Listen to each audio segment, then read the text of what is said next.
Is he a name that was kind of already in the back of your mind? Were you thinking that this is a guy that could possibly be an opponent for me, or did it kind of just come out of nowhere? Like, what was the phone call like when they told you that's your opponent? My manager hits me up, and I'm just like, who? Wait. My manager can't even say his name right, for one. He has to text me. He texts me his name. I pop it in Google because no disrespect, I've never heard of him. I type in Guilherme, blah, blah, blah, Bomba. First thing that comes up, Demi Lovato's boyfriend. And I'm like, what's this got to do with fighting, man? And so I get down to about page 17, and I start finding some fight stuff. And he likes to throw down.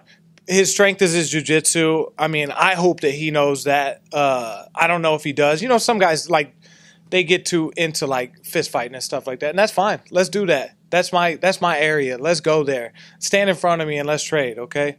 But, yeah, man, I had to do a little research to kind of figure out who he was. And what did that research, what came from that? What do you see out of him as a fighter?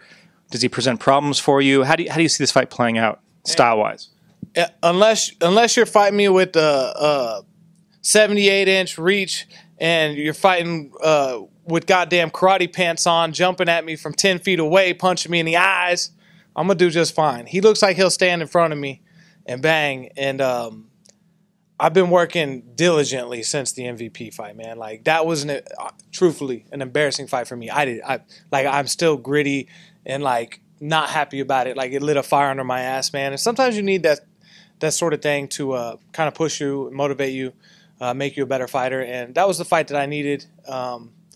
And I feel like I'll be able to showcase that in this bout, man. I really believe I'm better than him basically everywhere. You know, am I a better submissionist? No. But on the ground in a fist fight, am I better than him? I would say yes. You talk about motivation. What's the motivation? I mean, you've gotten the chance to fight for Bellator titles before, 155 pounds against Michael Chandler. What's the motivation for you at this point? Are you still? Is that still in your head? Like, I care about a belt, or you just care about big fights? You care about entertaining fans? What's the motivation for Dave Rickels at this point? Bro, I walk out with dinosaurs. I walk out with a club. I brought a spear out. I did the mannequin challenge. This is entertainment for me, man. Like, I honestly, the truth is, I mean, a lot of people don't want to talk about this thing, but I love the eyes on me. I love the pressure. I love all of those things, man, because I really feel like the old cliche, you know, it kind of makes diamonds, man. And, you know, when I'm in a rough time in life, which is usually in between fights where I don't have a direction, I don't have something to look forward to, a goal in front of me, fighting kind of keeps me on that great path, man, for bettering myself. And so, yeah, I'm just passionate about the sport, martial arts. Where were you as far as headspace after that MVP fight? I mean, was it worse than any other loss you had? Yeah, definitely. It was worse because I got broke. And that was my goal. I thought that I was going to break him in the fight. Like, in my fucking head, that's my game plan. And, you know, hindsight's always 20/20, man. Yo, he is so good at, like, the games, like, of making you not the fighter that you usually are. And I got mad, and I flipped him off in the fight and stuff like that. And, that was just, I was not playing the game the way I should have played it, man. I played right into what he wanted me to do. And so, yeah, that hurt a lot, man. And it was worse than any of them, except for, well, it was the worst, for sure. You know, I had to see everything on the internet. All the people say, I don't care what anybody says. You see that shit, it bothers you. It bothers you. I'm like, oh, I'm a fucking bum? Okay. I'm going to show you guys, you know? And like I said, that's kind of what lit my fire. So, I'm here. How much were you itching to kind of get that behind you and get another fight in? I just went straight to, man, like, I went straight to training. Like, I dissected some of the problems that I had with training and this and that in the MVP fight. A lot of people don't realize or know, but I'm still trying to figure out the perfect way to train for myself, especially getting a little bit older, now fighting at 70. So I worked on getting a little bit bigger, I hired literally a flexibility coach. Like that's all we work on for an hour is he just fucking stretches me, and I go through that. And I worked on, I brought sparring. I cut out sparring for the MVP fight, which was, in hindsight, a big problem, right? When you need to get hit hard in training, at least a little bit, right, to know when to bite down the mouthpiece and get mean.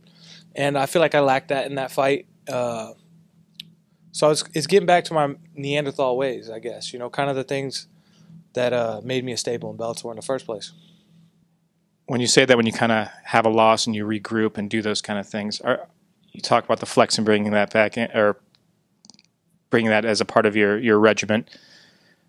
As you've gotten older in this sport, do you feel like you've started to do things smarter as far as training and things like that? Do you feel like, I mean, you talk about wanting to go back to the Neanderthal, Dave Rickels. That almost seems like a backwards step. Right. Well, I think it's a balance between the two. The animal and the technician, man. You need both in the cage. And I feel like this camp I found that. I found that in between of technique and also being the animal, going after somebody, getting mean when it's time to get mean. I mean, if you've wrestled or fought, there are times you just have to out mean the person in front of you, especially in grappling and stuff like that. So I worked on a lot, and I think at the end of the day, man, it was about finding balance of all those things. Friday night, Dear My Bamba. After that fight, all things go your way. You win that fight. What's next for you? Is there already an opponent you have in mind? Maybe another step towards a title, a rematch with MVP? Is that something that's on your mind? What are you looking at after this fight? I'll tell you what. I need to find about 30 pro karate fighters to train with before I fight MVP again. I'll say that because I did not have it figured out. I'll say that. But I just want big fights. I want fun, entertaining fights, man. And Benson Henderson, Roger Huerta, though they're a little bit smaller than me, but man, let's chase the fun fights, man. I'll meet you guys at any weight. Let's go. I fought at 55. I fought at 70. I just want fun fights to put on for the crowd, to entertain, to fights that the fans are gonna love and be excited for. So those were just two names that I've been thinking about lately, and I don't know, but I'm really up for just about anybody, man. Derek Barbarian, that would be a dope fight. Tell me that would be a fun fight, man. I don't know. There's names, but at the end of the day, send me a name. I sign the paper.